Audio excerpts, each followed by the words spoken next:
Colin Pryer decided to make the notoriously dangerous silty conditions of the Birkwith Cave his next exploration dive site. Because of the hazard of diving in this cave, several of its sections have received less exploration.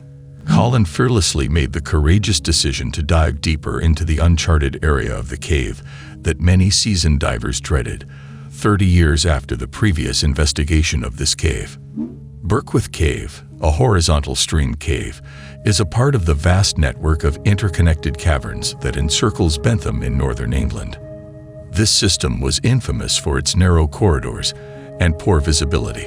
Only skilled divers have access to the huge underwater portions and subsequent above-water caverns. Amateur cave explorers are limited to a few short areas of the cave. Birkwith Cave's narrow, cramped passageways are quite difficult to go through while wearing bulky diving equipment. Moreover, there is a lot of silt there, which, if disturbed, might severely impede vision for anyone entering the cave. Most importantly, the Pryor divers had made the cave easier to navigate by leaving a lot of slack rope lines throughout. Diver Oliver Statham completed the last successful investigation of the cave in the 1970s and described it as difficult, exhausting, and dangerous. But a tragedy that was directly tied to this dive happened almost 30 years later. Colin Pryer, a 29-year-old cave diver and adventurer, has been diving for the most of his life. Colin had a lot of experience because he began caving with the Scouts in Chandler's Ford when he was just 11 years old. His passion for cave diving and courage were unmatched. When others hid in dread, he dove bravely. He was on one of his frequent trips when he met Gemma Stone and fell in love. The low Birkwith Cave system, until Colin and Gemma made the decision to go scuba diving there. Thus, it was not surprising that he would want to attempt this incredibly challenging undertaking, which had only been attempted by 2 other persons. The cave system had, in his judgment, not been adequately studied in more than 30 years, and large parts of it remained unknown. When the designated day finally came, Colin was motivated to pull off this daring achievement in the deadly sport of cave diving. Unafraid of the dangers, Colin arrived at the dive location and set up the ropes and lines that would enable him carry his gear into the cave and to the spot where he would enter the water. He prepped for the dive with Gemma's help and was then ready to dive. They had to postpone the dive, however, due to 2 events. Colin learned that his friend Stuart Anderson had become trapped in a cave while exploring and needed to be rescued. The weather was awful. Stuart lost his chance to go diving when Colin and Gemma had to interrupt their planned dive at the low Birkwith Cave to save him. The fact is that cave diving may be highly hazardous, just like it was for Stuart, so even a flawless dive could go horribly wrong. Because some people are unlucky enough to not perish, many people view cave diving as an extreme sport. Divers are trained and educated on a few safety measures for this reason. This will increase their chances of surviving in the depths. One of these is the application of rules. Divers follow rules to maintain their safety and find their way about in underwater surroundings. It facilitates essential decompression stops, conserves their air supply, and keeps them from becoming lost in new places. By limiting disturbances to sand and silt, following a guideline can also increase their visibility underwater. Using a guideline also minimizes the chance of becoming entangled in underwater objects and designates a safe entry and exit point.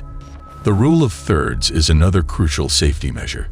A diving principle known as the rule of thirds states that divers should use 1/3 of their oxygen supply for the descent and exploration, another third for the return trip, and the final third as a reserve in case of emergency.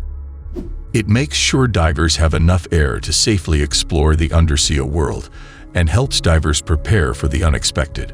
For divers, using the rule of thirds is an essential safety precaution. Nonetheless, there are regrettable cases where divers abide by the guidelines, but pass away for another reason. Colin called Gemma on March 13 to let her know that he would be departing for a solo dive at 3:30 p.m.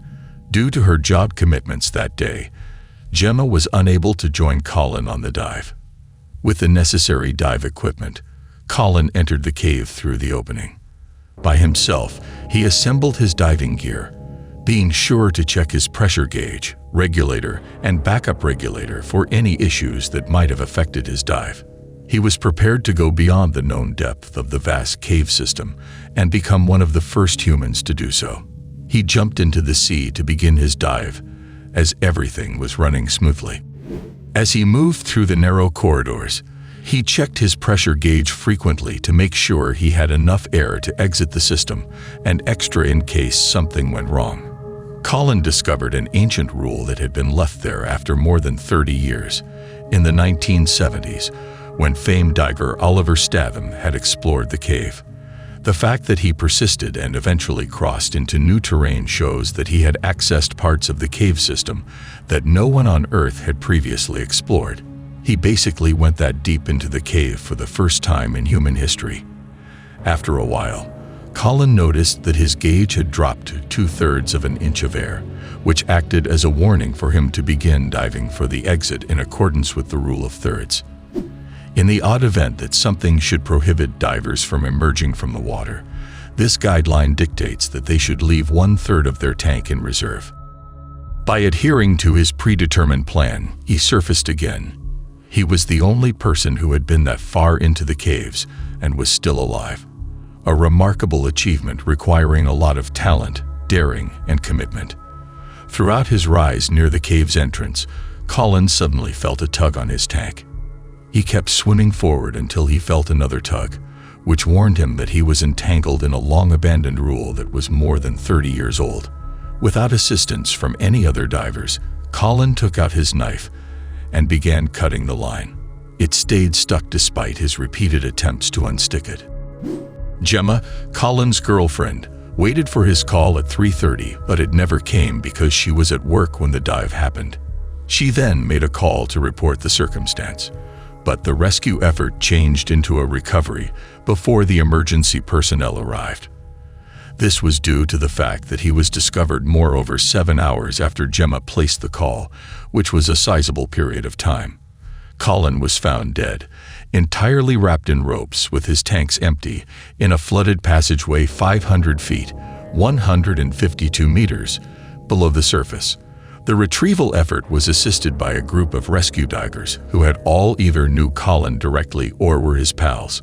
Colin had given his life in order to further understanding, knowledge, and discovery.